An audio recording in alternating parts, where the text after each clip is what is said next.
वित्त मंत्री निर्मला सीतारमण के द्वारा बजट पेश किया गया। बजट में सभी क्षेत्रों का विकास देखते हुए कई घोषणाएं की गई, जिसमें नौजवानों को रोजगार दिए जाने के लिए सरकार हर कदम उठाएगी। वहीं बजट मानवीय संवेदनाओं को ध्यान में रखते हुए पेश किया गया है और स्वास्थ्य के क्षेत्र में विकास करने के लिए इस बजट में खासा ध्यान रखा गया। वहीं आत्मनिर्भर भारत, सैनिक स्कूल और नौजवानों के लिए रोजगार उपलब्ध कराने की बात कही गई है। वहीं एक और नई मंडियां खोले जाने पर भी जोर दिया गया है, जिससे लोगों को कई सौगातें मिल गई हैं और ये बजट मानवीय संवेदनाओं के आधार पर पेश किया गया है। बजट इस बार मानवीय संवेदनाओं पे आया। देश पिछले एक साल के लगभग से कोरोना के संकट से गुजर रहा है। भय का वातावरण व्यापकता धीरे धीरे कम हो रहा है, परंतु स्थायी दूर करने के लिए उसका टीकाकरण विधिवत हो जाए।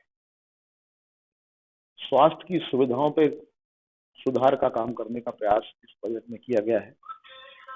94,000 करोड़ का बजट था, जिसे अब 2.38 करोड़ रुपए मतलब 137% के आसपास स्वास्थ्य की दृष्टि से बजट को बढ़ाया गया।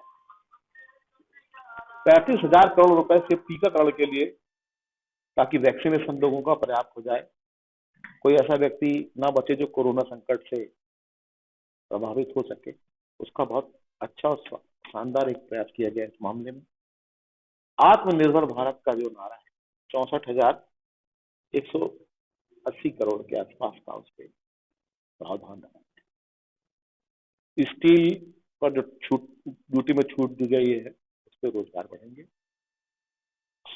1,000 सैनिक स्कूल बढ़ाने का शिक्षा के क्षेत्र में काम किया गया है। लगभग 1,38,00,000 के आसपास एक स्कूल के निर्माण उसके में खर्च आता है। एक बड़ा प्रावधान शिक्षा के क्षेत्र में किया गया है, रोजगार के क्षेत्र में किया गया है। MSP 1.5 गुना बढ़ा दी गई। वैसे तो मोदी सरकार ने कहा था कि हम नौजवानों को रोजगार देंगे। रोजगार की व्यवस्थाएं, कोविड में जिनके रोजगार छिन गए उनको ही मिल जाते तो बहुत बड़ी बात होती। इस जगह पे युवाओं के लिए रोजगार के लिए कोई व्यवस्थाएं बजट में है नहीं। बिल्कुल नीरसता है। नौजवानों को इस बात में से बहुत निराशा होगी कि वर्तमान सरकार जो हर साल 2 करोड़ नौकरी की बात करती थी, जिनकी लगी नौकरियां छूट गई हैं, उनके लिए कोई प्रावधान नहीं किया। नौकरी देना और लगी नौकरी तो छूटना, दोनों काम इनको करना था। मतलब लगी नौकरी जो छूटी उनको नौकरी देना, ये तो हो नहीं पाया। आज के समय पे जो बहुचर्चित और देश की सबसे बड़ी आवाज़ है कृषि क्षेत्र, और देश की अर्थव्यवस्था का आधार भी है कृषि क्षेत्र।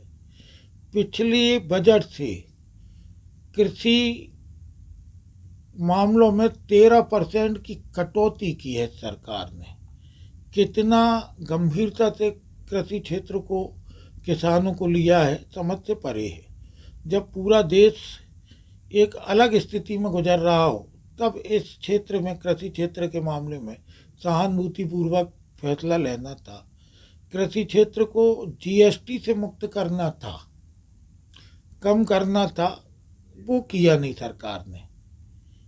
कई ऐसे मसले हैं। एक वर्ग जो निचला वर्ग कहलाता है, निचला तबका है, विशेष करके दलित वर्ग और ST वर्ग, इसके उत्थान के लिए सरकार ने कोई विशेष उल्लेखनीय व्यवस्था नहीं की। ब्यूरो रिपोर्ट, टीम पल पल इंडिया।